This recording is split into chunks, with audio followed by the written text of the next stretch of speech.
김해에 있는 경전철 터미널 내부, 한 외국인 여성이 의사가운을 입은 채 식은땀을 흘리며 경전철이 들어오기를 기다리고 있습니다. 시간이 많이 없는 듯 외국인 여성은 시계를 보며 초조해하지만 경전철은 아직 들어오지 않은 상태인데요. 약 5분 뒤 외국인 여성은 다급히 경전철 내부로 올라타게 되지만 어째서인지 상당히 당황한 표정을 지으며 우두커니 서 있기만 합니다. 그런데 바로 그 순간 한 한국인 남성이 다가오더니 아무 말도 없이 외국인 여성의 신발과 가방을 벗기기 시작하고 이에 외국인 여성은 기겁하며 난동을 부리고 마는데요. 과연 외국인 여성은 김해의 경전철에서 무슨 일을 겪은 것일까요? 안녕하세요. 저는 크로아티아에서 피부과 의사로 개인 병원을 운영하고 있는 세니자 로렌츠라고 합니다. 얼마 전 저는 몇몇 유럽권과 아시아 나라들에 있는 피부과 전문의들이 기술 공유를 하기 위해 모이는 국제 세미나에 참석하기 위해 한국으로의 출장을 다녀오게 되었는데요. 사실 피부학과 관련된 의술을 전문적으로 다루는 피부과 전문의는 크로아티아에서 그렇게 많지 않은 전문 직종이고 특히나 크로아티아 의사들이 기피하는 진료 과목 중 하나이기에 크로아티아에서는 사실상 저 혼자 유일하게 한국으로의 피부 전문의 국제 세미나에 참석하게 되었습니다. 지금껏 다양한 피부 전문의 학회에 참석하게 되면서 저는 꽤나 많은 한국인 동료 의사분들을 만날 수 있었고 특히나 섬세한 기술이 필요한 피부 전문의이기에 다른 나라의 사람들보다는 한국인 의사분들과의 교류가 상당히 많았는데요. 그래서 그런지 이번 피부 전문의 세미나도 저와 오래전부터 연락을 주고받던 피부과 전문의 의사분 종현 씨가 이번 한국에서의 기술 세미나에 참석해달라고 연락을 먼저 해주셨고 저는 흔쾌히 수락하여 한국으로 향하게 되었습니다. 하지만 지금까지 단 한 번도 한국이라는 나라를 직접 경험해보지 못했던 저로서는 굳이 수술기술 공유를 하러 머나먼 한국까지 가야 되나 고민이 앞서게 되었습니다.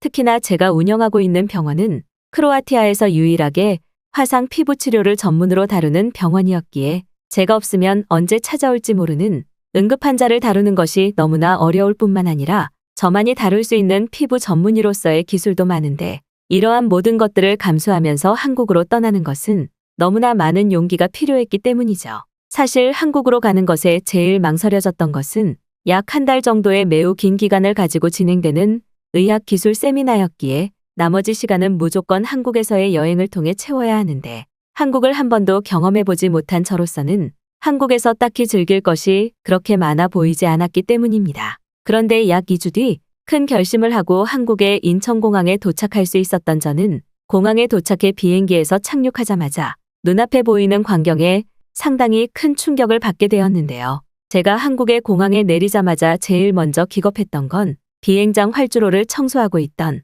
말도 안 되는 크기의 청소용 트럭이 보였기 때문입니다. 크로아티아에서는 단 한 번도 보지 못한 상당한 크기의 청소용 트럭은 활주로 자체를 청소할 수 있는 거대한 원형 청소빗이 달려있을 뿐만 아니라 물 청소까지 가능한 듯 사방으로 물까지 뿌리고 있었는데 청소 트럭이 지나간 자리의 활주로는 색깔이 다를 정도로 엄청나게 깨끗해져 있더군요. 더욱 충격적이었던 사실은 그러한 트럭 곳곳에 무인으로 운영되고 있던 작은 청소용 로봇들도 상당히 많이 보였다는 점입니다. 사실 크로아티아에서 제가 공항 직원으로 직접적인 근무를 하지는 않았으나 크로아티아 공항 대부분은 활주로를 제대로 청소하지 않아 비행기가 뜨지 못하는 경우도 상당히 많은데 어째서인지 한국의 공항에서는 무인 로봇의 기술을 이용하는 것은 물론 상당히 효율적인 청소 전용 트럭으로 제가 착륙한 비행기 근처를 이미 깨끗하게 청소하고 있더군요. 한국인들에게는 별것 아니라고 생각될 수 있지만 저는 이때부터 왜 한국에서 건너온 의사분들이 저에게 지금이라도 꼭 한번 한국을 경험해보라면서 한국 여행을 추천했는지 완전히 이해하게 되었습니다. 하지만 더욱 놀라운 상황은 제가 공항에 들어가고 나서부터 시작되었는데요. 크로아티아에서는 단 한 번도 경험해보지 못한 엄청난 크기에 압도되는 공항은 크로아티아에서 건너온 저라는 사람을 너무나 작아지게 만들었고 크로아티아 공항에서 전혀 볼 수 없었던 엄청나게 많은 인파의 저와 같은 외국인들이 한국에서의 여행을 하기 위해 일부러 찾아온 듯 공항에 상당히 많이 보였기 때문입니다. 특히 공항 내부에 있던 대부분의 사람들이 자신의 짐이 사라질까봐 두려움에 떨지 않는 모습은 저에게는 충격 그 자체였는데요. 한국으로 건너오기 직전 크로아티아의 공항에서 한국행 비행기에 저희 여행 캐리어를 싣다가 눈앞에서 캐리어를 도둑 맞아 가까스로 경찰의 도움으로 짐을 찾을 수 있었던 직전 사고가 있었던 저로서는 여행 캐리어 수십 개가 무빙워크에서 나오는 상황인데도 아무도 훔쳐가지 않는 한국 공항의 모습에 세상에 이런 안전하고 양심적인 나라가 존재하고 있었다는 충격적인 생각에 빠지게 만들었습니다. 사실 크로아티아에서는 무빙워크를 이용해 비행기에 짐을 실으면 대부분 꼭 한 번씩은 눈앞에서 도둑을 당하게 되는데 이 때문인지 크로아티아 국민들은 먼 거리의 공항 비행기를 이용할 때에는 작은 가방으로 짐을 나눠서 직접 들고 탈 정도로 치안이 좋지 않은데 제가 처음 겪은 한국 공항에서의 모습은 이와 반대되는 완전한 신세계 그 자체였죠. 어떻게 보면 이러한 나라가 진짜 선진국이 아닐까라는 생각이 들 때쯤 저는 안전하게 입국 심사를 마칠 수 있었고 도착하자마자 세미나 참석 도시인 김해로 이동해야 되는 상황이었기에 곧바로 공항에서 잠시 대기를 하다 김해공항으로 향하는 비행기로 바꿔 탈 수 있었습니다. 아주 잠깐의 시간이지만 한국의 인천국제공항을 둘러볼 수 있었던 저는 어떻게 이런 공항 건물을 디지털 인프라와 적합해 지었을까라는 생각이 들 만큼 멋진 건물이었고 실제로 공항 곳곳에는 자유롭게 노트북과 휴대폰을 활용해 자신의 업무를 하고 있는 한국인분들을 꽤 많이 마주할 수 있었죠. 그리고 아니나 다를까 그들 모두는 작업을 하던 중 노트북을 그대로 놔두고 공항 화장실을 갈 만큼 말도 안 되는 치안이 한국에서는 그저 평범한 일상인 듯 당연한 태도를 보이고 있었고 저는 그만 그러한 한국인들의 모습에 크로아티아에서 태어난 것이 후회가 될 정도였습니다. 그렇게 약 3시간 후 김해공항으로 향하는 비행기에 올라타게 된 저는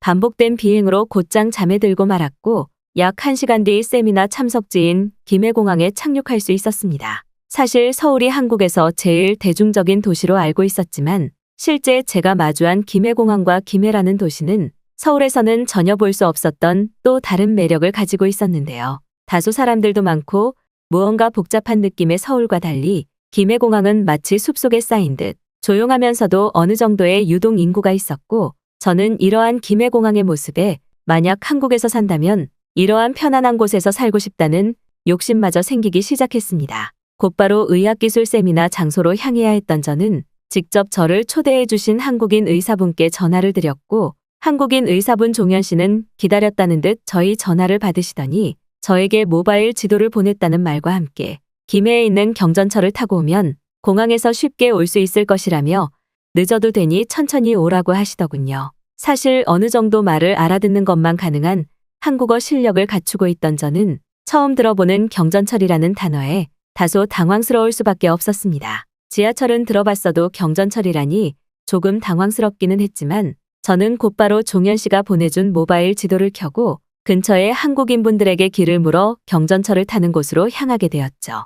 다행스럽게도 크로아티아와 달리 김해공항에 있던 한국인분들은 제가 휴대폰을 들고 접근하기만 해도 어디로 가냐면서 능숙한 영어 실력으로 제가 길을 찾는 것을 도와주셨고 심지어 한 한국인 남자분은 어차피 자신도 경전철을 타야 된다면서 자신과 함께 가는 것은 어떻겠냐는 너무나 고마운 제안을 해주셨습니다. 그런데 한국인 남성분의 가이드를 받아 경전철을 타러 향하던 저는 꽤 이상한 광경에 충격을 받을 수밖에 없었는데요. 놀랍게도 공항 중심부와 제가 타야 하는 김해 경전철은 그저 에스컬레이터를 몇 번 타고 걸어가기만 하면 되는 너무나 편안한 내부 통로에 길이 연결되어 있었고 경전철을 타러 향하던 도중 저와 같은 외국인들을 위해 준비한 듯 바닥에 영어 안내문이 꽤나 많이 보였기 때문입니다. 저는 안내를 도와주시는 한국인 남성분에게 공항과 경전철이 연결되어 있는 것이 너무나 편한 것 같다며 놀라워했는데 남성분은 한국에서는 이러한 교통수단 내부 연결 시스템이 꽤 많다면서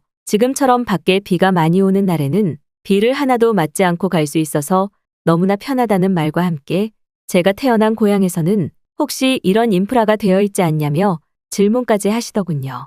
한국인 남성분의 질문에 그저 멋쩍게 웃을 수밖에 없었던 저는 약 5분 뒤 경전철을 타기 위해 승강장으로 올라가게 되었습니다. 그런데 계속 내부에만 있어서 그런 것인지 밖에는 어느새 한국인 남성분의 말씀처럼 엄청난 폭우가 내리고 있었고 실제로 밖에서 경전철을 타러 들어오신 한국인분들은 우산이 없으셨던 것인지 머리에 묻은 물을 털며 급하게 뛰어오시는 모습까지 보이더군요. 비는 그칠 줄 모르고 엄청나게 내렸지만 저는 다행스럽게도 한국인 의사분 종현 씨가 경전철에 출구에서 차를 가지고 기다리고 있겠다는 말에 굉장히 안심하게 되었습니다. 그렇게 약 5분 정도 경전철을 기다리던 저는 인생에서 처음으로 한국의 경전철에 올라탈 수 있었죠. 그런데 경전철의 입구가 열리고 올라타자마자 저는 눈앞에 펼쳐진 굉장히 이상한 광경에 눈을 의심할 수밖에 없었는데요. 그곳에는 전혀 처음 보는 형태의 객실 모습과 함께 통로에 너무나 이상하게 생긴 가전제품처럼 보이는 시설물이 있었기 때문입니다.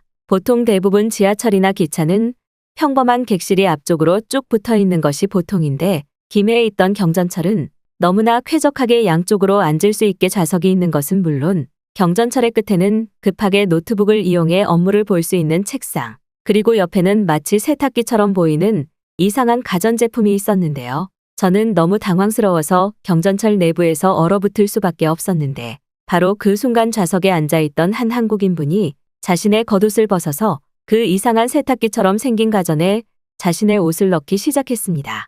충격적인 눈앞의 상황에 저는 저를 안내해준 한국인 남성분에게 저게 대체 무엇이냐고 질문을 할 수밖에 없었고 한국인 남성분은 잠시 저희 모습에 당황하시더니 이내 평온한 표정을 지으시며 놀라운 얘기를 해주시더군요. 저를 경전철역까지 안내해주신 한국인 남성분은 최근 김해에 있는 경전철은 급작스러운 기상 때문에 밖에 비가 오거나 눈이 내리면 저렇게 자신의 옷을 곧바로 건조할 수 있는 객실 건조기를 경전철 내부 통로에 설치해 놓는다면서 누구나 자유롭게 무료로 사용할 수 있다는 도저히 믿지 못할 이야기를 이어나갔습니다. 살면서 건조기를 써보고는 싶었으나 크로아티아에서는 가전제품 자체가 워낙 비싸서 세탁기조차 아직 쓰지 못하는 집이 많은데 한국의 평범한 경전철에서는 제가 너무나 비싸서 사용하지도 못한 의류 건조기를 누구나 사용할 수 있다는 사실에 저는 충격에서 헤어나오지 못했어요.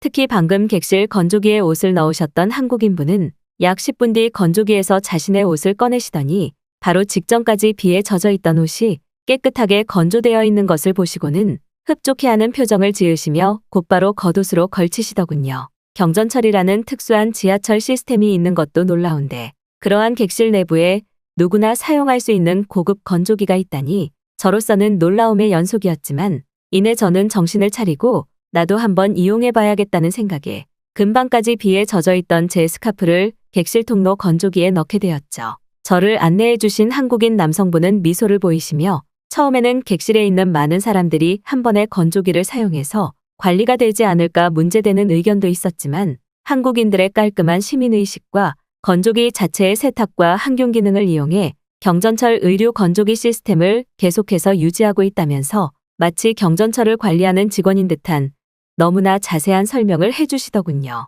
혹시나 해서 저는 한국인 남성분에게 혹시 경전철과 관련된 일을 하시는 것인지 물어보았고 남성분은 기다렸다는 듯 자신이 경전철의 수리를 담당하는 현장직 직원으로 근무하고 있다면서 지금은 김해 경전철의 엔지니어로 근무를 하고 있다는 자기소개를 해주셨습니다. 그 후 저는 남성분의 도움을 받아 경전철 내부에 있던 업무를 보기 위한 스마트 책상을 이용해보는 것은 물론 경전철 의류 건조기로 건조한 저의 깨끗한 스카프를 착용할 수 있었고 한국인들은 이렇게나 편리한 시스템을 지하철을 타면서도 이용할 수 있다는 생각에 그저 한국인들이 부러울 따름이었죠. 급하게 세미나에서 사용할 프레젠테이션 자료가 필요했던 저는 경전철에 설치되어 있던 스마트 책상을 이용해 손쉽게 노트북을 충전하면서 자료를 만들 수 있었고 다행스럽게도 제가 내릴 역에 도착하기 직전 모든 준비를 마무리 지을 수 있었습니다.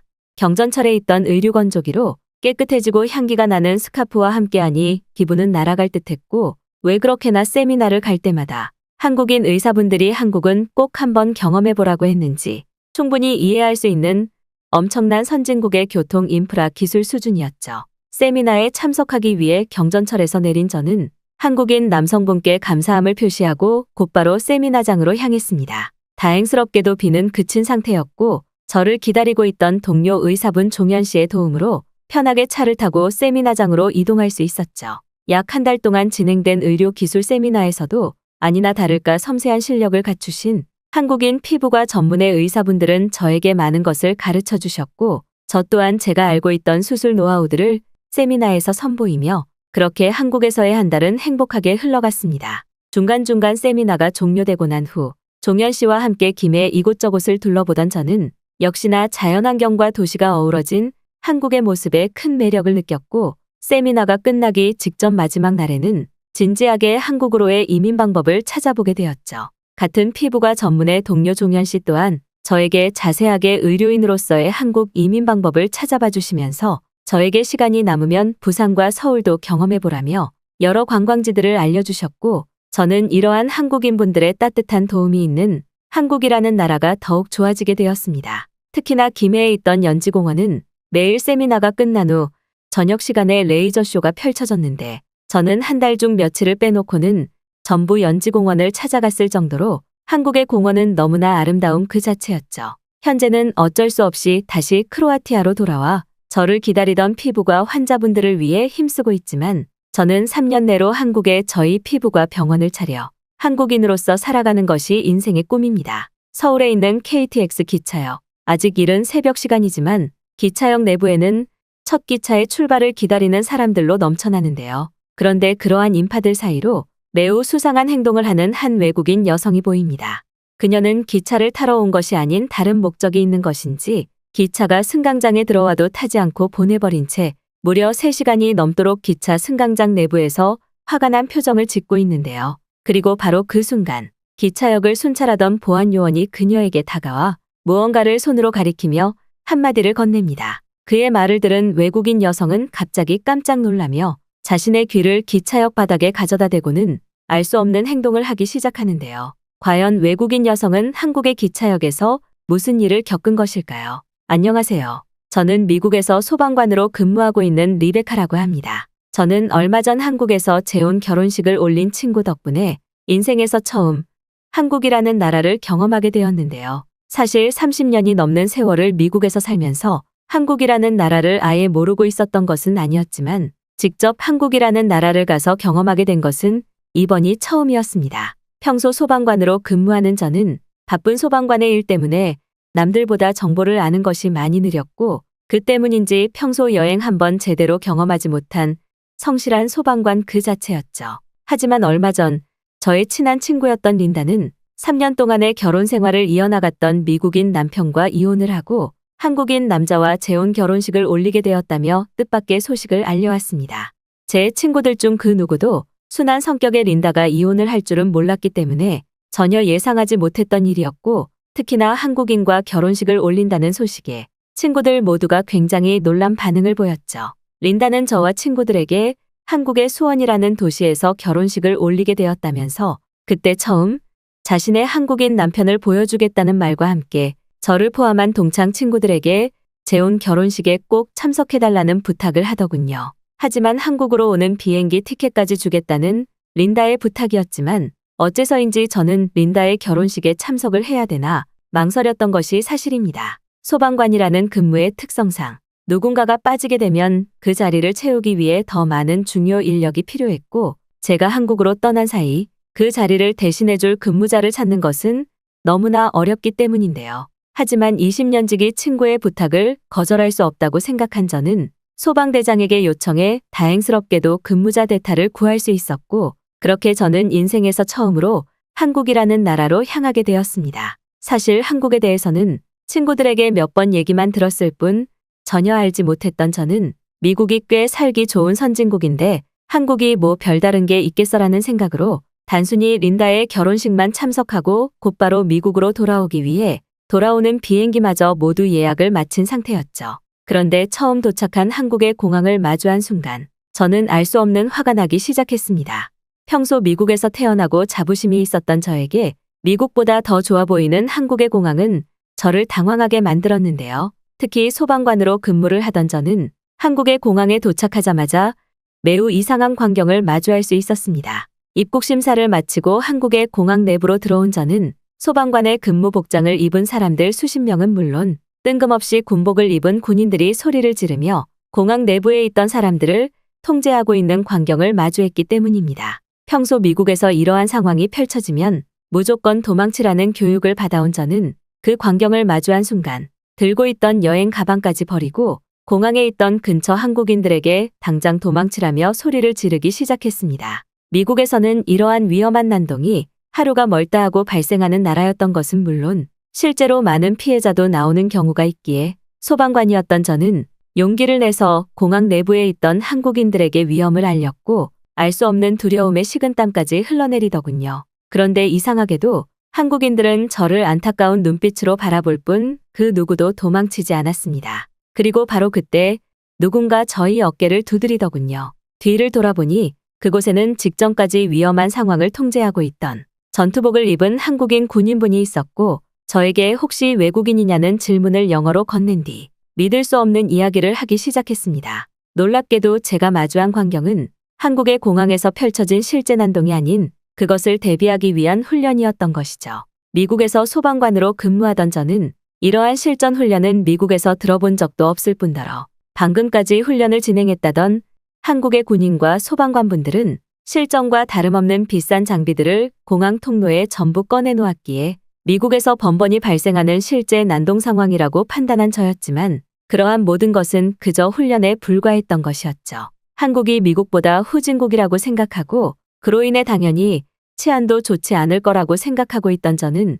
이러한 난동의 상황이 미국보다 한국에서 더 자주 발생한다는 짧은 생각에 공항에 있던 인원들에게 위험을 알린 것이었는데 이것은 저희 완전한 실수였습니다. 한국인 소방관분들과 군인분들이 합쳐져 실시한 한국의 공항 대피훈련은 미국에서는 비싸서 사용하지도 못한 고급 장비들은 물론 제가 평소 실시했던 훈련 방식보다 더욱 체계적으로 보이기까지 했습니다. 특히 제일 신기했던 것은 그곳에 있던 한국인분들이 꽤 통제를 잘 따르고 있었고 그것이 너무나 자연스러워 보였다는 사실인데요. 사실 미국에서는 이러한 훈련을 하면 왜 자신의 길을 막냐면서 저와 같은 소방관에게 화를 내고 소리를 지르는 미국인들이 많은데 어째서인지 한국의 공항 훈련에서는 이러한 사람을 단 한 명도 볼 수 없었습니다. 미국보다 공항이 너무나 쾌적하고 아름다운 것은 물론 미국에서는 비용 때문에 상상도 하지 못했던 실전 훈련에 매우 당황하게 된 저는 그때부터 한국이 미국보다 더 선진국인 것 같다는 생각이 들기 시작했어요. 그 후 식은땀을 흘리며 친구의 결혼식장에 가기 위해 한국의 KTX를 타러 간 저는 기차역까지 가면서 겪은 상상할 수 없는 한국의 도시 인프라에 꽤 당황하게 되었는데요.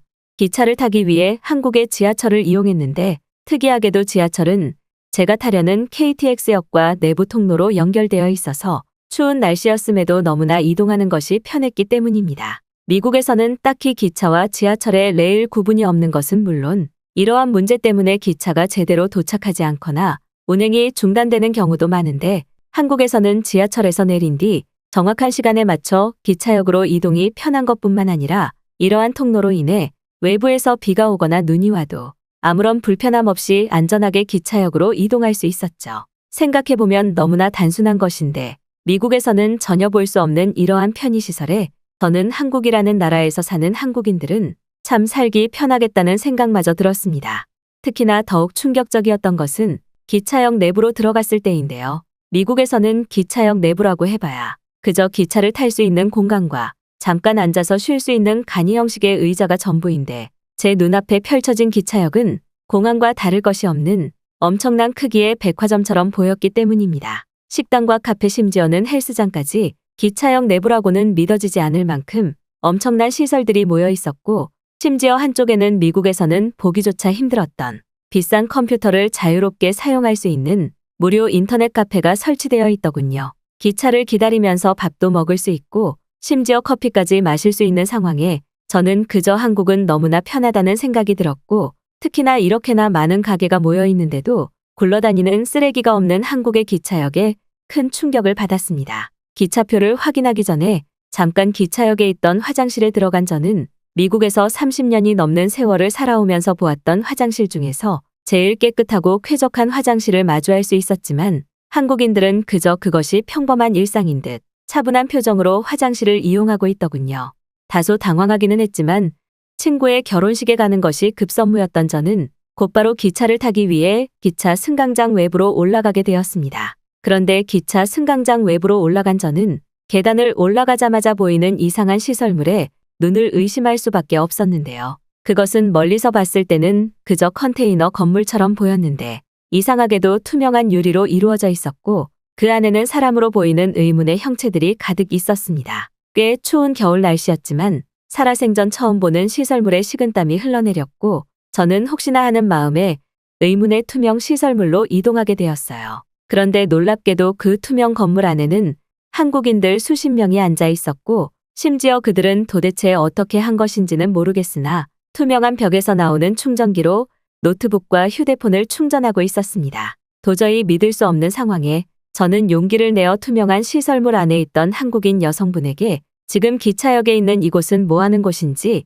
휴대폰 번역기로 질문을 건넸는데요. 그런데 한국인 여성분은 살짝 미소를 보이신 뒤 놀랍게도 이곳이 기차역 승강장에서 운영되고 있는 다기능 고객 대기실이라며 저보고 안으로 들어오라는 손짓을 해주셨습니다. 한국인 여성분의 손에 이끌려 들어간 그곳은 들어가자마자 따뜻한 온기가 느껴질 정도로 강한 난방기구가 작동되고 있었는데 저는 들어오자마자 온몸이 따뜻해지며 정말 천국에 들어온 기분이었죠. 심지어 고객 대기실이라고 불리는 그곳에는 사람들이 기차를 기다리며 앉을 수 있는 의자뿐만 아니라 휴대폰을 충전할 수 있는 충전시설, 그리고 음료수와 과자를 뽑아서 마실 수 있는 자판기까지 설치되어 있었습니다. 미국의 기차 승강장에서는 단 한 번도 볼 수 없었던 말도 안 되는 시설이었지만 고객 대기실에 앉아 있으면 외부 날씨가 안 좋아도 아무런 타격이 없어 보였죠. 저의 안내를 도와주시던 한국인 여성분은 지금처럼 추운 날씨의 경우 이처럼 승강장에 있는 고객 대기실은 추운 날씨를 버틸 수 있는 난방기구가 작동된다면서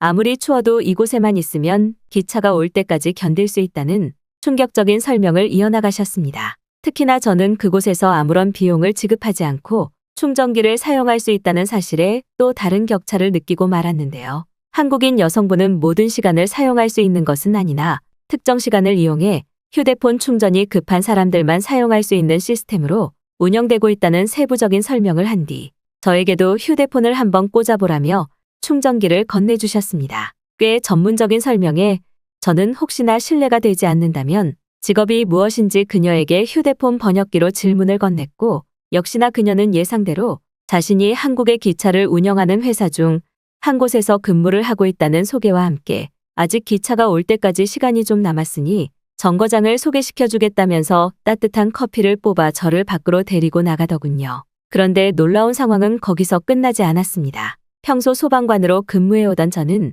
미국의 기차역과는 전혀 다르게 운영되고 있는 한국의 기차역에 상당히 당황하게 되었는데요. 미국에서는 대부분의 화재 방지 시설물들이 너무 낡아서 사실상 실제 소방관들이 도착할 때까지는 아무런 화재를 진압할 시스템 자체가 없다고 봐도 무방한데 한국의 기차역 승강장 곳곳에는 이처럼 화재를 진압할 수 있는 시스템뿐만 아니라 다양한 각도로 CCTV까지 설치되어 있어서 혹시 모를 화재가 발생하더라도 소방관들이 진입하기 너무나 수월해 보였습니다. 대부분의 사람들이 미국이 그래도 선진국인 줄 알고 있겠지만 제가 실제로 마주한 한국의 기차역은 단순히 더 뛰어나다는 평가를 넘어 혹시 모를 화재 상황을 대비한 시설물들까지 완벽 그 자체에 가까웠죠. 특히 아까 경험했었던 고객 대기실 근처에도 비상 소화기가 설치되어 있었는데 저는 그것을 본 순간 한국이 상당한 선진국이라는 사실을 있는 그대로 인정하고 말았습니다. 사실 미국의 대부분 기차역은 물론 버스 정거장까지도 한국처럼 비상 소화기를 놔두는 경우는 거의 없는데 한국은 미국보다 이러한 국가 예산을 효율적으로 사용하고 있는 것인지 소방관인 제가 부러울 정도로 남다른 화재 방지 시스템을 가지고 있었죠. 그렇게 한참을 한국인 여성분과 기차역을 구경하던 중 마침내 제가 기다리던 기차가 들어오는 것이 보였고 저는 한국인 여성분에게 감사의 인사를 전달드린 뒤 KTX에 올라타게 되었습니다. 그런데 처음 한국의 고속열차를 탑승하게 된 저는 예상치도 못한 기차 내부에 한국의 기차 승강장이 왜 그렇게나 뛰어난 시스템을 가지고 있었는지 완전히 이해하게 되었습니다. 아니나 다를까 한국의 KTX는 지하철과 마찬가지로 너무나 쾌적한 것은 물론 최신식 난방기구가 작동되고 있었고 심지어는 자리마다 무료로 사용할 수 있는 전기 콘센트가 고객 대기실과 마찬가지로 똑같이 준비되어 있었죠. 특히나 제일 신기했던 것은 바로 기차 내부에 존재하고 있던 화장실이었습니다. 미국의 기차에서는 사실상 아무리 오랜 시간에 기차를 타고 가더라도 화장실을 사용할 수 없을 정도로 너무나 더럽게 관리되는 경우가 대부분인데 혹시나 해서 열어본 한국의 기차 내부 화장실은 저희 집보다 더 깨끗했기 때문입니다. 심지어 손을 청결하게 관리할 수 있도록 깨끗한 물까지 그대로 나오고 있더군요. 너무나 당황스러운 한국과 미국의 차이에 별별 생각을 하며 창밖을 쳐다보고 있던 저는 그만 긴장이 풀리며 잠에 들고 말았습니다. 그 후 다행스럽게도 영어로 목적지를 안내해주는 기차 안내방송에 잠에서 깨게 된 저는 역시나 한국은 항상 외국인 관광객들을 신경 써주는구나라는 감사한 마음을 가진 채 다행스럽게도 친구의 결혼식의 시간에 맞춰 참석할 수 있었죠. 약 3시간에 걸친 결혼식의 모든 과정을 마친 뒤 저는 약 2일 정도 남은 여유 기간을 이용해 혼자 서울로 돌아가 한국 여행을 즐기게 되었습니다. 한국에 도착하기 전에는 큰 흥미가 없었던 한국 여행이었지만 이미 저의 모든 생각은 미국으로 돌아가기 싫다는 생각과 조금이라도 한국 이곳저곳을 구경하고 싶다는 마음뿐이었어요. 예상대로 서울은 너무나 아름다운 도시였고 짧은 여행이었지만 교통이 너무나 편리하게 구성되어 있어서 다니기가 참 편했습니다. 특히 혼자이기는 했지만 한강에서 라면을 먹었던 그 맛은 아직도 잊혀지지가 않을 정도인데요. 짧은 한국 여행을 마치고 다시 미국으로 돌아온 저는 곧바로 소방대장에게 앞으로 한국으로의 혹시 모를 출장 기회가 있으면 전부 저를 먼저 보내달라고 말을 해놓은 상태입니다. 시간이 흘러 만약 저에게 다시 한번 휴가 기간이 주어지게 된다면 저는 그때에는 정말 여유를 가지고 한국의 경주를 여행해보는 것이 지금으로서는 저의 제일 큰 꿈인데요. 친구 덕분이지만 지금이라도 한국이라는 나라를 경험하게 된 것에 너무나 행복해지는 요즘인 것 같습니다. 서울역 바로 앞에 자리 잡고 있는 서울역 공원. 여기 치아 교정기를 끼고 있는 한 외국인 여성이 불편한 표정을 지으며 서울역을 나와 공원으로 향하고 있습니다. 그런데 서울역 공원 입구를 통과하던 외국인 여성은 갑자기 떨리는 손으로 무언가를 가리키며 가지고 있던 호루라기를 꺼내 힘껏 불기 시작하는데요. 영문을 알 수 없는 호루라기 소리에 공원에 있던 한국인들이 다가와 그녀를 진정시키지만 어째서인지 외국인 여성은 눈물까지 흘리며 무언가를 손으로 가리킵니다. 과연 외국인 여성은 서울역 공원에서 무슨 일을 겪은 것일까요? 안녕하세요. 저는 스페인에서 변호사라는 직업으로 3년째 근무하고 있는 베로니카 산타라고 합니다. 국가 변호사 시험을 통과해야만 법무법인 변호사의 근무 자격을 얻을 수 있는 스페인에서는 저와 같은 신입 변호사들의 수가 매우 적기 때문에 스페인에서는 젊은 변호사를 찾아보기가 굉장히 힘든데요. 그런데 얼마 전 저희 법무법인에는 새로운 신입으로 한국인 변호사분이 출장을 오셨고 저는 영우라는 이름을 가진 그 한국인 변호사분과 매우 친해지며 연인 사이로 발전하게 되었습니다. 약 2년 정도 스페인에서의 비자를 발급받았다던 영우 씨는 저와는 성격이 너무나 잘 맞았고 저 또한 평소 한국에 관심이 많고 한국어 공부를 조금씩 해왔던 터라 저와 영우 씨는 금방 결혼에 대한 이야기도 나왔죠. 그런데 결혼식을 얼마 앞둔 어느 날 영우 씨는 한국인 의뢰인에게 자신의 전문 분야인 교통법규 분야에서의 사건을 하나 담당하게 되었다면서 급히 한국으로 떠났고 약 1개월 뒤 저에게 한국으로 건너와 자기도 보고 영우 씨의 부모님에게도 인사를 드리자는 일정을 제안했습니다. 저 또한 영우 씨의 계획이 너무나 효율적이라고 생각했고 그렇게 저는 영우 씨가 떠나고 약 2주 뒤 한국행 비행기에 탑승하게 되었습니다. 사실 영우 씨는 1개월 뒤 저에게 한국으로 오라고 했으나 저는 이번 기회에 단 한 번도 가보지 않았던 한국 여행을 혼자서 경험하고 싶었고 영우 씨를 조금 더 일찍 만나서 깜짝 놀라게 해주고 싶은 마음에 영우 씨에게는 제가 한국으로 간다는 사실을 숨기고 한국으로 향했습니다. 평소 한국 영화와 K-팝에 관심이 많았던 저는 조금 더 가사를 직접적으로 이해하기 위해 한국어를 공부해왔었지만 실제 한국이라는 나라에 대해서는 전혀 모르고 있던 상태였어요. 그런데 놀랍게도 처음 도착한 한국은 제 생각과는 다소 다른 모습을 보이고 있었습니다. 제가 한국에 도착하고 제일 먼저 놀랐던 것은 제가 살아오던 스페인과는 다르게 길을 찾아가기가 너무나 쉬웠다는 사실입니다. 한국인들에게는 별것 아닐 수 있으나 실제로 스페인에서는 사실상 지도가 무의미할 정도로 도로 정비와 주거지 정비가 거의 되어 있지 않아서 항상 대표적인 건물만을 보고 방향을 따라 길을 찾아가는데 놀랍게도 한국은 모든 도로구역에 이름이 정해져 있었고 이를 통해 지도 어플로 쉽게 길을 찾을 수 있었죠. 스페인에서는 지도 어플을 키더라도 이미 휴대폰 인터넷을 제대로 사용하기도 힘들 뿐더러 도로와 지도가 일치하는 부분이 아예 없어서 길을 돌아다니기가 힘들었는데 한국을 처음 온 저조차도 한국에서는 길을 찾아다니기가 너무나 수월했습니다. 사실 스페인도 그렇게 못 사는 나라라고는 생각해오지 않았던 저였지만 저는 이 사소한 차이로 한국이 너무나 살기 좋은 나라인 것 같다는 판단을 내리게 되었어요. 그리고 실제로 한국은 이러한 지도 시스템의 근거에 지하철과 버스는 물론 너무나 저렴한 비용으로 타고 다닐 수 있는 공공자전거도 길거리 곳곳에 준비되어 있었고 저는 서울의 거리를 걸으면 걸을수록 태어나고 처음 보는 신개념 도시 시스템에 당황하는 순간이 한두 번이 아니었죠. 저와 만나고 있던 영우 씨의 부모님도 서울에서 살고 있다는 말을 기억하고 있었던 저는 일주일 동안 느긋하게 서울을 여행하며 영우 씨를 놀라게 해주기 위한 계획들을 준비하기로 일정을 정한 뒤 영우 씨 변호사 사무실 근처 간단한 비즈니스 호텔을 잡게 되었습니다. 그런데 다소 늦은 시간에 숙소로 향하고 있던 저는 갑자기 입속에서 들려오는 철컥하는 소리에 식은땀이 흐르고 말았는데요. 태어날 때부터 치아에 꽤 문제가 많았던 저는 돈을 벌기 시작한 약 24살 때부터 치아 교정기를 사용해 왔었는데요. 스페인의 구강 전문 병원에서는 저의 치아는 약 5년의 기간 동안 치아 교정이 필요한 상태라는 진단과 함께 3개월에 한 번씩 병원에 방문하는 나를 제외하고는 무조건 교정기를 착용하고 있으라고 했지만 공교롭게도 저는 한국에 도착하고 단 하루 만에 원인을 알 수 없는 이유로 착용하고 있던 교정기가 분해되어 고장나고 말았기 때문입니다. 특히 강한 지지대로 이루어진 치아 교정기였기에 교정기가 입속에서 풀리면서 저는 이빨에 꽤 큰 충격을 받았고 너무나 강한 통증에 얼른 입안에서 교정기를 뱉어낸 뒤 사태를 파악하기 위해 근처에 보이는 화장실로 달려갔습니다. 스페인에서는 굉장히 비싼 돈을 지불해야만 공중 화장실을 이용할 수 있어서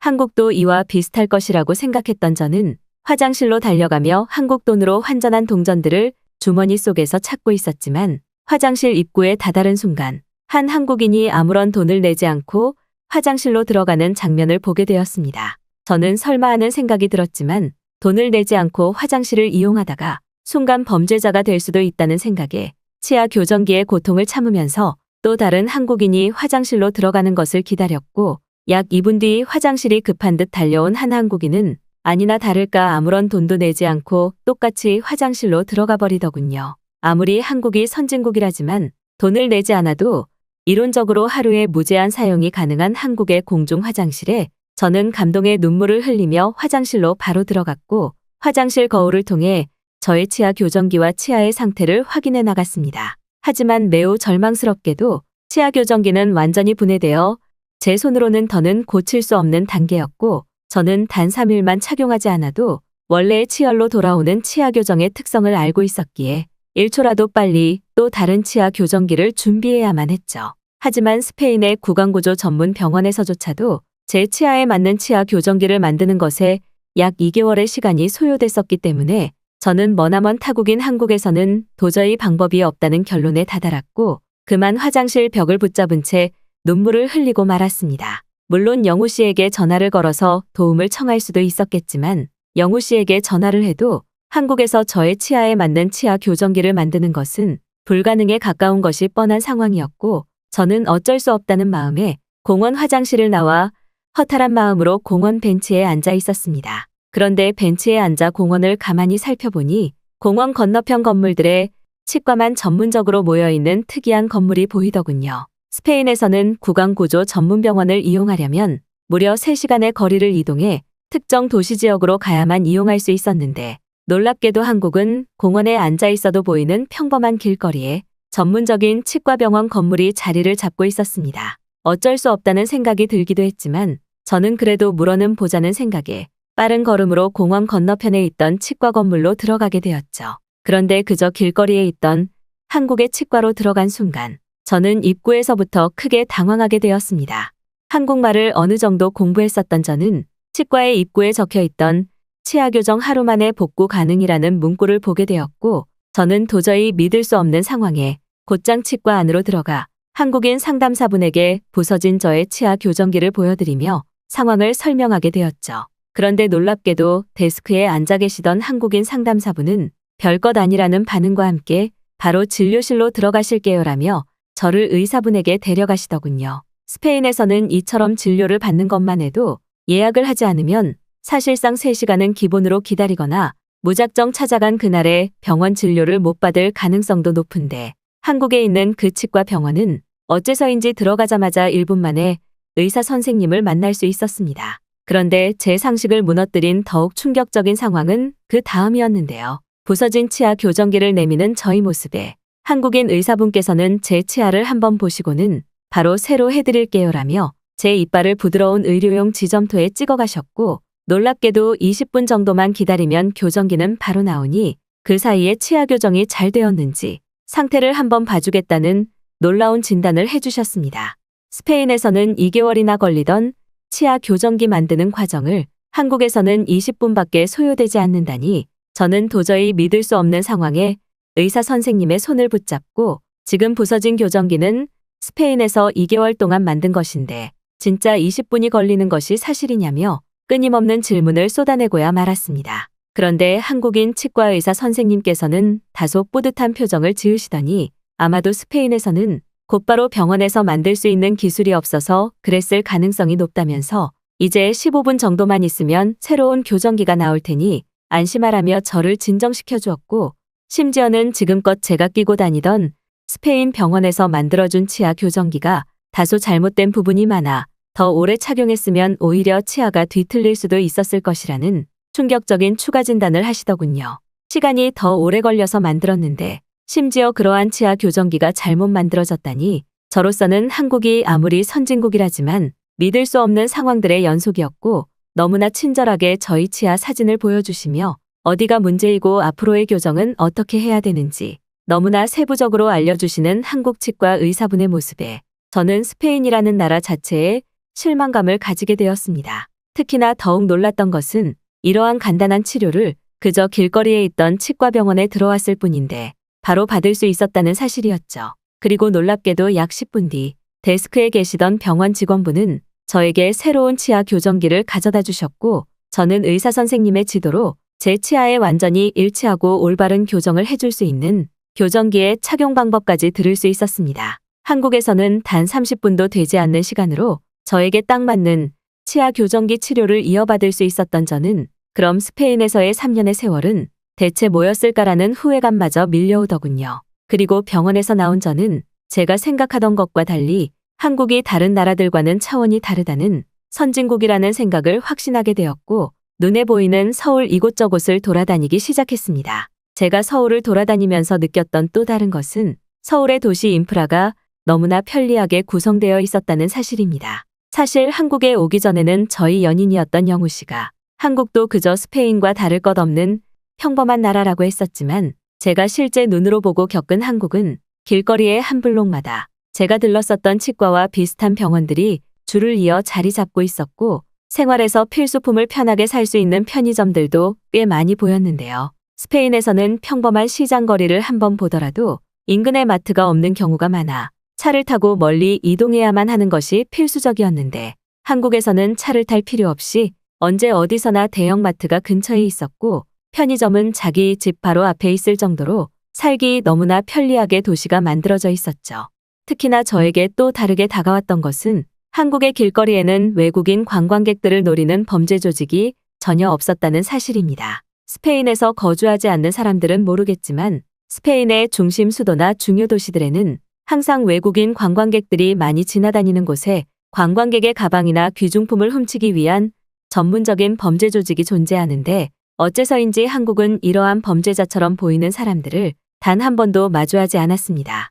그저 몇몇 한국인들은 제가 길거리에 멈춰 있는 것을 보고는 도움이 필요하냐며 질문을 하거나 제가 휴대폰 지도를 보고 있으면 간단하게 길을 알려주기만 했었기에 저로서는 처음 겪어보는 한국인들의 배려나 도움은 범죄의 나라 스페인에서 살아온 저에게는 특히 더욱 신기한 상황이었죠. 특히 평소 범죄나 각종 사건과 많이 연관될 수밖에 없었던 변호사라는 직업을 가진 저에게는 스페인과 너무나 비교되는 안전한 나라인 한국의 모습에 그동안 이런 나라를 모르고 살았다니라는 후회감이 생기게 되었습니다. 하지만 다행스럽게도 한국인 연인 영우 씨를 만나 이렇게 한국을 알게 되고 또 더 나아가서는 한국에서 계속 살 수 있다는 생각에 저는 마치 어린아이가 된 듯 행복감을 느끼기도 했죠. 나중에라도 한국에서 살 수 있게 될지도 모른다는 생각을 하니 저는 가슴이 벅차올랐고 그때부터는 관광객의 시선이 아닌 진짜 한국에서 살아가는 한국인이라는 생각으로 구석구석 서울을 살펴보기 시작했습니다.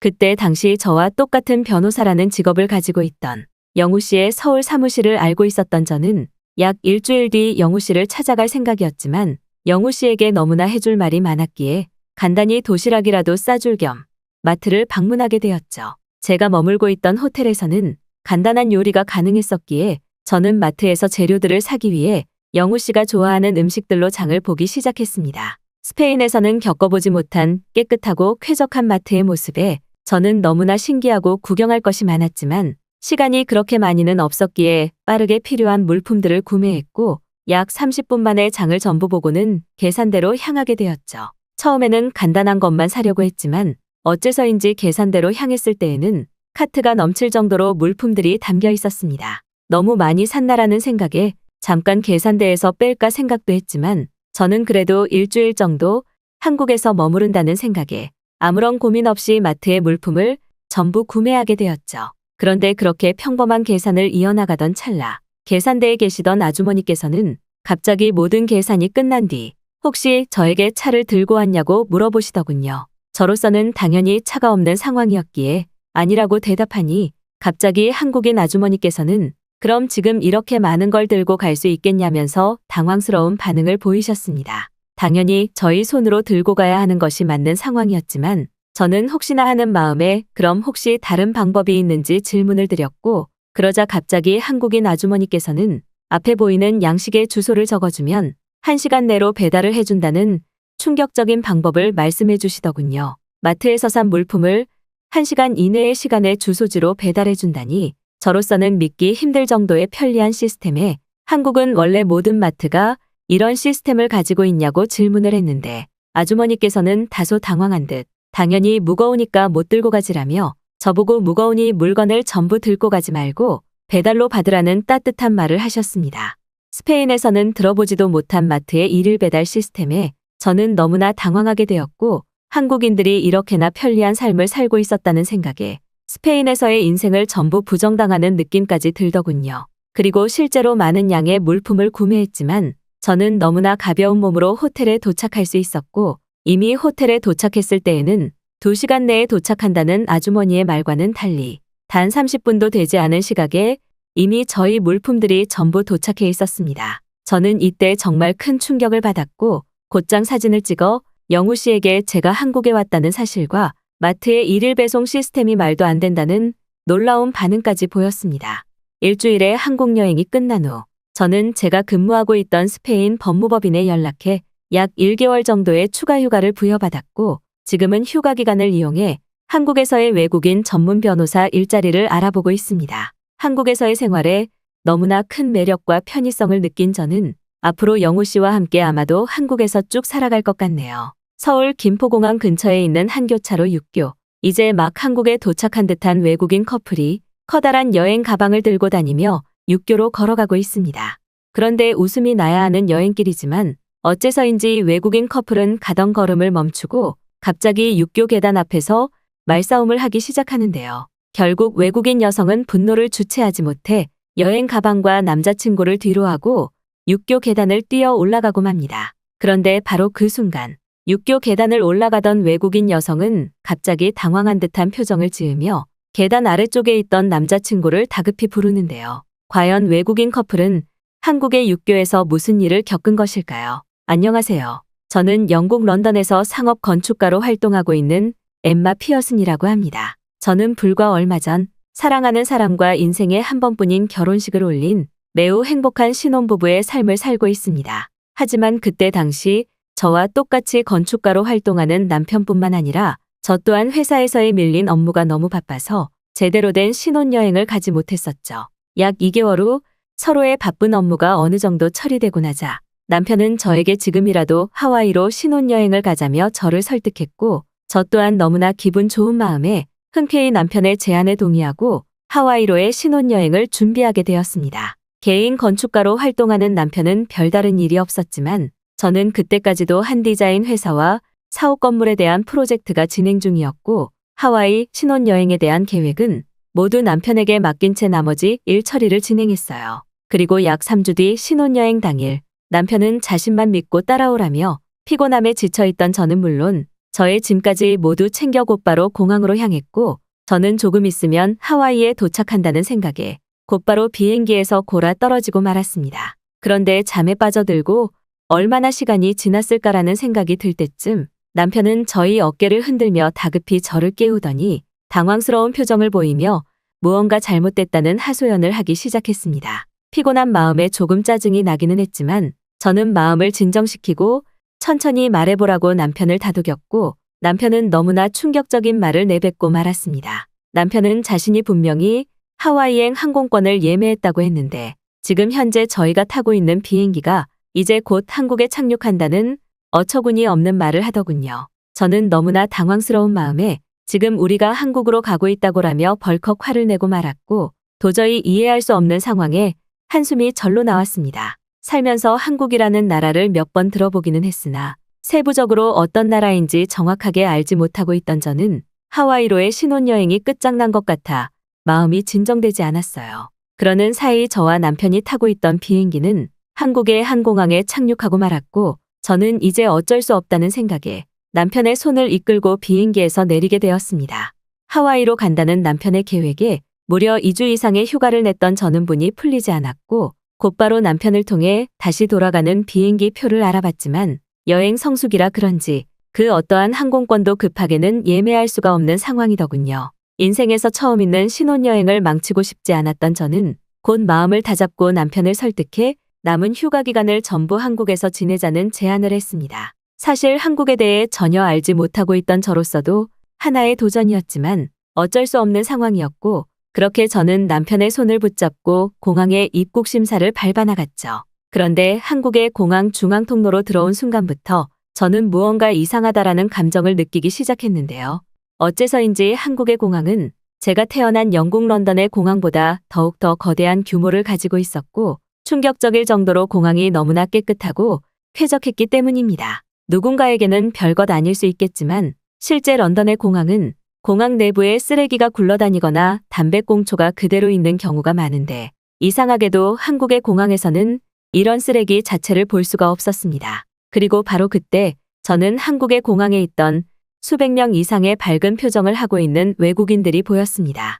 저는 곧바로 세계 일주 경험이 있던 친구에게 전화를 걸어 지금 한국에 왔는데 한국이 여행하기 어떻냐고 물어보았고 친구는 자신이 경험했던 나라 중 한국에서의 여행 기억이 제일 좋았다면서 남편의 한순간 실수로 한국에 가게 되었지만 오히려 그것이 엄청난 행운을 잡은 것이라는 말과 함께 오히려 저보다 더 들뜬 모습을 보이더군요. 그런데 더욱 놀라운 것은 공항 밖으로 나오고 난 이후였습니다. 런던에서는 공항 밖으로 나오면 사실상 차가 없으면 그 어떤 것도 이용할 수 없는 황무지의 인프라를 가지고 있는데 어째서인지 한국은 공항 바로 옆에 엄청나게 큰 쇼핑몰이 있는 것뿐만 아니라 지하철과 기차 심지어는 고속버스와 리무진 버스까지 전부 이용할 수 있는 엄청난 교통터미널이 공항과 붙어 있었습니다. 심지어 버스를 타는 곳에는 정확히 언제 버스가 도착하는지 디지털 시계로 표시되고 있었고 저는 정말 처음 겪어보는 편리한 시스템에 눈이 휘둥그레지고 말았어요.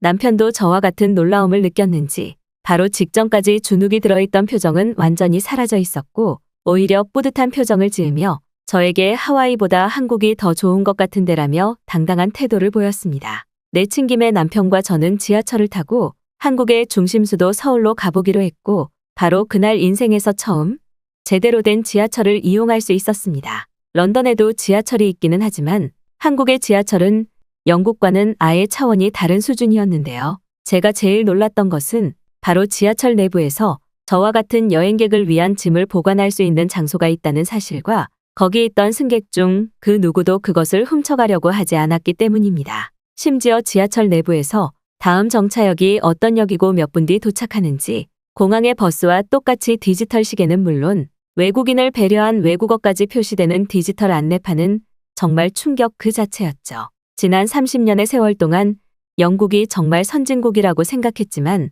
그저 평범한 교통수단인 한국의 지하철을 경험한 순간 저는 영국이 얼마나 후진국인지 뼈저리게 깨닫게 되었습니다. 그렇게 남편과 함께 두리번거리며 지하철 이곳저곳을 구경하고 있자 한 한국인 청년은 매우 능숙한 영어 실력으로 저희에게 어느 나라 사람인지 물은 뒤 자신의 도움이 필요하냐는 친절을 베풀었는데 저는 바로 이때 영국에서 태어난 걸 후회하고 말았습니다. 꽤 삭막하고 시민의식이 없는 영국에서는 누군가 길에서 말을 걸면 나의 돈을 뜯으려고 수작을 부리는구나라고 생각하고 도망쳐버리지만 어째서인지 한국에서는 대부분의 한국인들이 저희에게 먼저 친절을 베풀며 정말로 도움을 주려는 진정한 선진국 시민으로서의 태도를 보이고 있었기 때문이죠. 당황한 저와 남편은 정말 처음 겪어보는 한국인의 배려에 할 말을 잃고 말았고, 왜 세계 일주를 다녔던 친구가 한국에서의 여행이 생각난다고 했는지 느낄 수 있었습니다. 그렇게 신이 난 저와 남편은 내친김에 지하철에서 내린 후 무작정 서울의 도시를 걸어 다니기 시작했습니다. 신기하게도 런던에서는 같은 도시에 있더라도 골목마다 치안이 좋지 않거나 발전하지 않은 곳이 많은데, 어째서인지 한국의 서울이라는 도시는 사소한 길까지도 전부 깨끗하게 관리되어 있어서 돌아다니기 너무나 편하더군요. 약 2시간 동안 서울의 길거리를 걸으며 런던과 너무나 비교되는 모습에 당황하고 있을 때쯤 저는 굉장히 이상한 광경을 보게 되었습니다. 그것은 한눈에 보아도 평범한 육교처럼 보였지만 어째서인지 육교 정중앙 한복판에 무언가 이상한 물건이 보였기 때문인데요. 저는 설마 하는 마음에 남편의 손을 붙잡고 눈앞에 보이던 육교 계단을 올라가게 되었고, 계단을 다 올라간 순간에는 그만 할 말을 잃고 말았습니다. 놀랍게도 한국의 육교 한복판에는 음료수를 뽑아 마실 수 있는 자판기뿐만 아니라 런던에서는 보기조차 힘들었던 현금 인출기인 ATM기, 심지어는 작은 공연을 할 수 있는 음악 무대까지 마련되어 있었는데요. 런던에서는 대부분의 육교가 낡아서 무너지기 직전의 상태를 유지해 항상 육교 근처를 지나갈 때면 조심하라는 부모님의 잔소리가 있었지만, 런던과 반대되는 한국의 평범한 육교는 저의 모든 상식을 파괴하고 말았습니다. 도대체 어떻게 전기를 끌어오는지 육교 위의 ATM기는 남편조차 신기해하며 두리번거렸고, 놀랍게도 저희 신용카드를 이용해 환전까지 가능하더군요. 그저 평범한 육교라고 생각했지만 그 육교는 마치 하나의 콘텐츠 시설처럼 느껴질 정도로 깨끗하게 관리되어 있었고, 육교에서 바라보는 서울의 도심 야경은 너무나 아름다웠습니다. 그래서 그런지 다소 늦은 퇴근 시간이었음에도 한국인분들은 육교를 산책하며 음악 공연을 즐기고 있었고, 자판기에서 음료까지 뽑아 여유를 만끽하고 있더군요. 영국을 경험해보지 못한 사람들이 영국에는 낭만이 있고 자유가 있지 않냐고 하지만, 한국과 같은 이러한 여유를 즐길 수 있는 공간 자체가 없는 영국의 실체를 알고 있던 저는 남편과 함께 그 육교 위에서 무려 1시간이 넘게 서울 야경을 즐겼습니다. 아름다운 육교에서 야경을 보며 공연을 관람하는 것은 살아생전 처음 겪어보는 경험이었고, 이 모든 것을 돈도 내지 않고 즐길 수 있는 한국의 도심 인프라에 저는 너무나 감사할 지경이었어요. 그런데 그렇게 한참 동안 공연을 즐기고 있는데 갑자기 저희 부부에게 누군가 말을 걸어왔습니다. 자세히 보니 산책을 나온 듯한 젊은 한국인 부부가 저희에게 혹시 런던에서 왔냐는 질문과 함께 혹시 여행에 대한 계획이 없으면 들고 있던 짐을 맡기고 같이 저녁을 먹는 것이 어떻겠냐는 제안을 하더군요. 한국인분들은 제가 들고 다니던 여행 캐리어를 보고 런던에서 왔다는 것을 알아차린 것 같았고, 저는 능숙한 한국인분들의 영어 실력과 배려에 흔쾌히 그 제안을 수락하게 되었습니다. 때마침 계속해서 여행 가방을 들고 다니던 저는 팔이 너무나 아팠기에 남편도 저와 같은 생각으로 보였고, 런던에서 전혀 느껴보지 못한 정말 친절한 그 느낌에 처음 보는 한국인분들과의 저녁 식사가 기대되기까지 했습니다. 그런데 계속해서 무거운 여행 캐리어를 끌고 다녀서 그랬던 것일까요? 육교를 내려오던 바로 그 순간 저는 손목이 뒤틀리는 느낌과 함께 그만 캐리어를 놓치고 말았고, 너무나 고통스러워서 육교 난간에 주저앉고 말았습니다. 급작스러운 저희 고통에 한국인 부부분들은 굉장히 당황한 것처럼 보였지만 이내 저의 손목이 아픈 것을 알아차리더니 곧바로 남편에게 저를 업으라고 한 뒤 자신들을 따라오라고 하더군요. 이미 시간은 너무 늦어버려서 갈 수 있는 병원도 없을 것이고 병원비를 낼 해외 보험조차 가입하지 않아 너무 막막한 심정이었지만 남편은 그저 저를 업고 한국인분들을 따라 달리기 시작했습니다. 그런데 남편에게 업히고 정말 몇 분도 지나지 않은 시간, 놀랍게도 한국인분들은 저희를 병원 응급실로 데려갔는데요. 런던에서는 저녁 6시만 넘으면 사실상 아무리 중심도시라도 응급실을 이용할 수 있는 시간 자체가 너무나 한정적인데, 이렇게 근처에 곧바로 이용할 수 있는 응급실이 있는 한국의 상황에 저는 충격을 받고 말았습니다. 더군다나 응급실 의사분은 저의 상태를 확인하시더니 곧바로 정형외과 전문의를 불러 전문적인 진단을 해주셨고, 정말 응급실에 도착하고 5분도 지나지 않은 시간에 저는 정확한 약 처방과 주사 치료를 받을 수 있었어요. 신기하게도 주사를 맞고 나니 손목의 통증이 씻은 듯 사라졌고, 심지어는 너무나 감사하게도 한국인분들이 대신 결제를 해주시더군요. 상당히 돈이 많이 나왔을 거라는 생각에 너무 죄송스러워서 제가 가지고 있던 모든 환전 현금을 드리려던 찰나 한국인분들은 돈이 많이 나오지 않았으니 저녁이나 사라는 따뜻한 표정을 보이셨습니다. 런던에서는 응급실에 접수하는 것만으로도 최소 한국 돈으로 30만 원 이상 소비되는데 돈이 많이 나오지 않았다니 저는 그 말을 믿을 수가 없었죠. 하지만 실제로 한국인 부부분들이 보여주신 영수증에는 4만 원이라는 비용이 적혀 있었고 저는 이러한 고급 의료복지가 런던보다 훨씬 저렴한 비용으로 제공되고 있는 한국의 상황에 한국인분들이 너무나 부러워졌습니다. 간단히 생각해봐도 아프면 응급실에 가는 것은 당연한데 런던에서는 아프면 응급실을 이용할 수조차 없고 병원 비용이 비싸서 아픔을 참는다는 상황 자체가 너무나 미련하게 느껴졌죠.